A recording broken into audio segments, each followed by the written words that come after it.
दोपहर का समय, तपती धूप में जमीन अंगारों की तरह जल रही है। दूर तक सूखी जमीन के सिवा कुछ नहीं दिखाई दे रहा।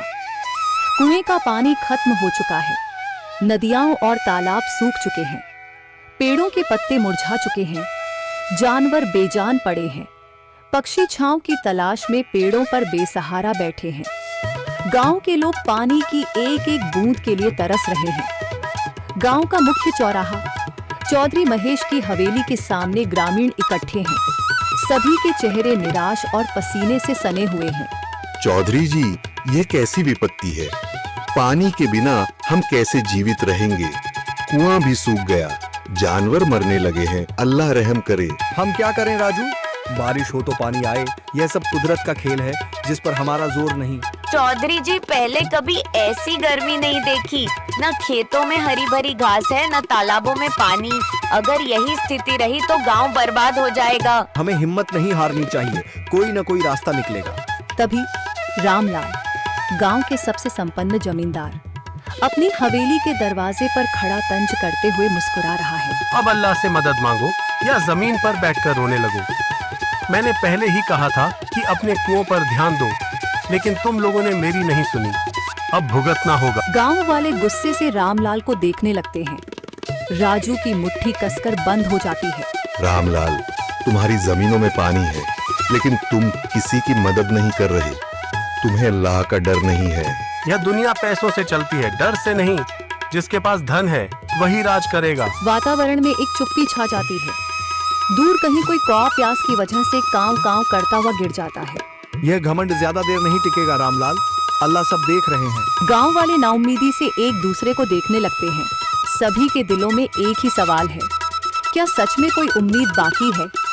रात का समय, आसमान पर तारे कम और धूल ज्यादा है।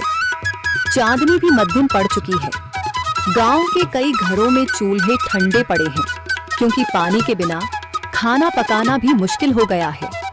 कुछ लोग अपने घरों के बाहर चारपाइयों पर लेटे गर्मी की तपिश सह रहे हैं।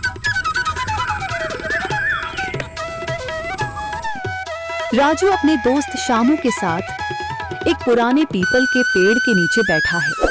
राजू, पहले ऐसा कभी नहीं हुआ था।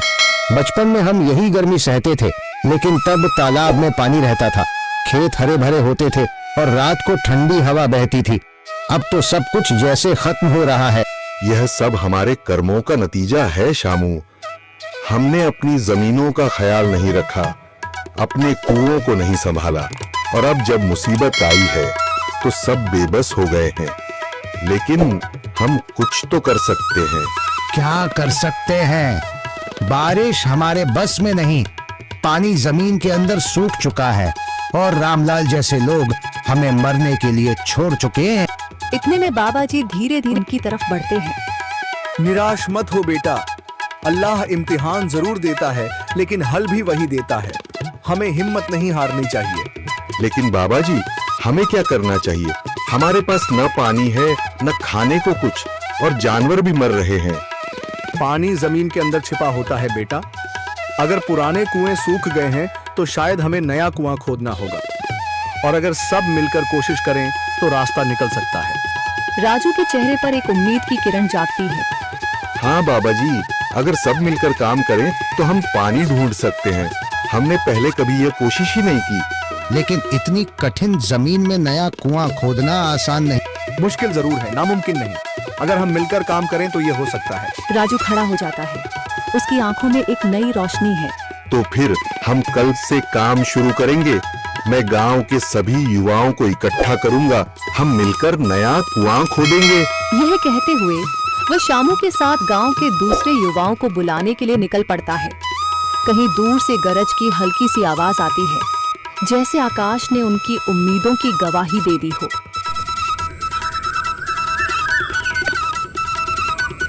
अगली सुबह राजू और शामू गांव के युवाओं को इकट्ठा करने निकल पड़े।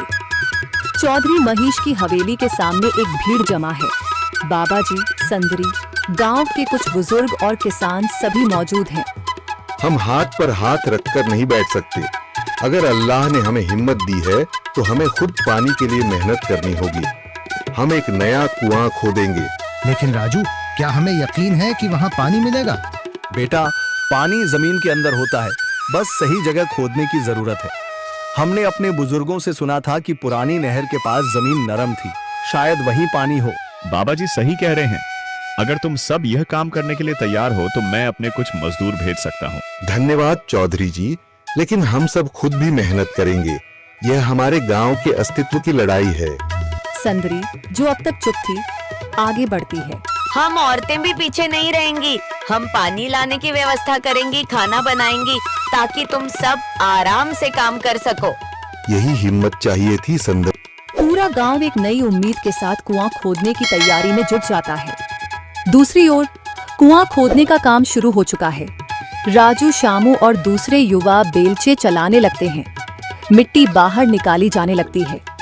तेज गर्मी के बावजूद सब पूरी हिम्मत के साथ जुटे हुए हैं। दोपहर की तेज धूप जमीन आग की तरह तप रही है।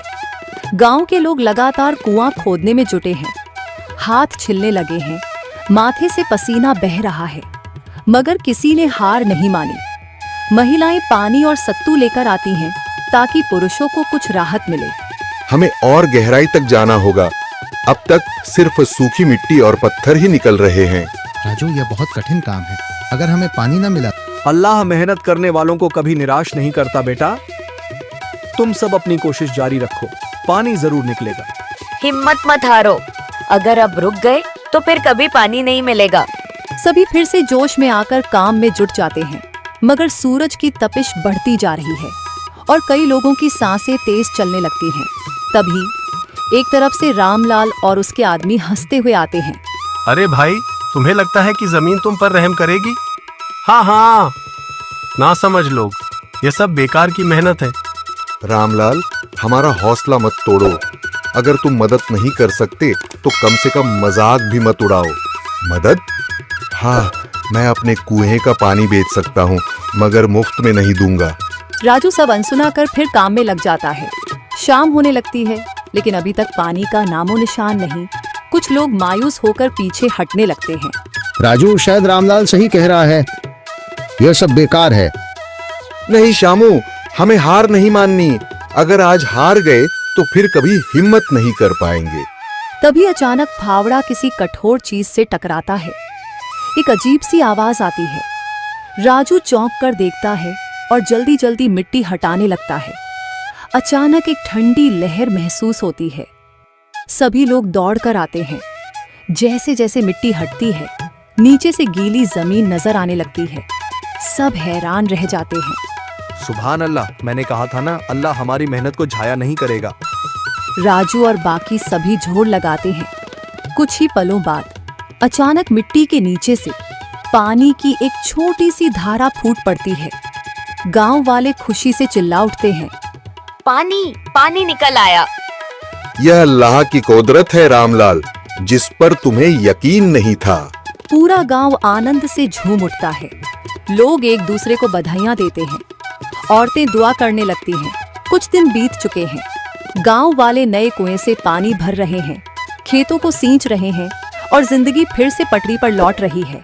मगर रामलाल अब भी अपनी हार स्वीकार करने के लिए तैयार नहीं।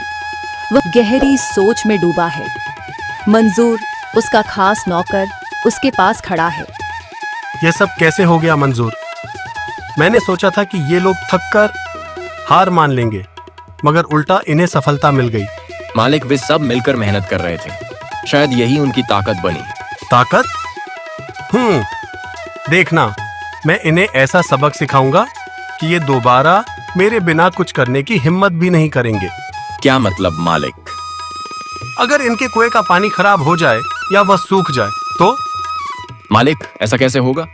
हमें रात के अंधेरे में कुएं में जहरीला पदार्थ डालना होगा ताकि लोग बीमार पड़ जाएं।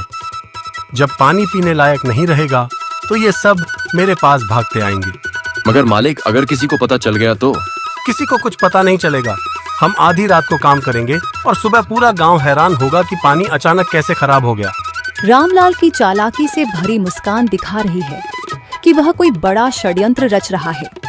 मंजूर हिचकिचाता है, मगर वह जानता है कि रामलाल के आदेश को टालना आसान नहीं। दोनों मिलकर अपनी शैतानी योजना बनाने लगते हैं। उसी समय राजू दूर खड़ा उनकी सारी बातें सुन लेता है।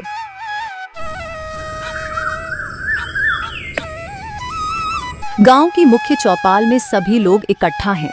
बूढ़े, जवान, औरतें, बच्चे, सबकी नजरें रामलाल पर टिकी हैं, जो पंचायत के सामने खड़ा है। मंजूर सिर झुकाए एक ओर बैठा है। बाबा जी, राजू, शामू और अन्य बुजुर्ग सामने हैं और इंसाफ के लिए चर्चा हो रही है। रामलाल, तुम्हारे खिलाफ गंभीर आरोप लग चुके हैं। तुमने पूरे गांव को संकट में डालने की साजिश रची, बच्चों और बुजुर्गों की जान खतरे में डालने की सोची। क्या तुम्हें कुछ कहना है? बाबा जी, मैंने कुछ नहीं किया, ये सब झूठ है। झूठ? मंजूर ने सबके सामने स्वीकार किया है कि यह जहर तुम्हारे कहने पर कुएं में डालने का षड्यंत्र था। रामलाल, तुमने अपनी दौलत के घमंड में हमें कमजोर समझा, मगर याद रखना, गांव वाले सब कुछ सह सकते हैं, लेकिन धोखा नहीं। गांव वाले जोर जोर से चिल्लाने लगते हैं, रामलाल को सजा दो, इसे गांव से निकाल दो। ठीक है, रामलाल को अपने सारे कुएं गांव के हवाले करने होंगे और उसे हमेशा के लिए गांव छोड़ना होगा। पंचायत का फैसला सुनकर गांव वाले खुश हो जाते हैं। रामलाल के चेहरे का रंग उड़ जाता है। नहीं, ऐसा मत करो, मेरे पास सब कुछ है, मगर अगर ये कुएं भी चले गए तो मैं बर्बाद हो जाऊंगा। तुमने गांव को बर्बाद करने की कोशिश की थी और अब तुम्हें अपनी बर्बादी का डर लग रहा है। यही तुम्हारी सजा है। पंचायत का फैसला सुनकर गांव वाले खुश हो जाते हैं। उसे विश्वास नहीं हो रहा कि उसका सब कुछ खत्म हो चुका है। रामलाल को गांव से निकाल दिया जाता है और उसके कुएं गांव वालों को सौंप दिए जाते हैं। गांव में खुशी की लहर दौड़ जाती है।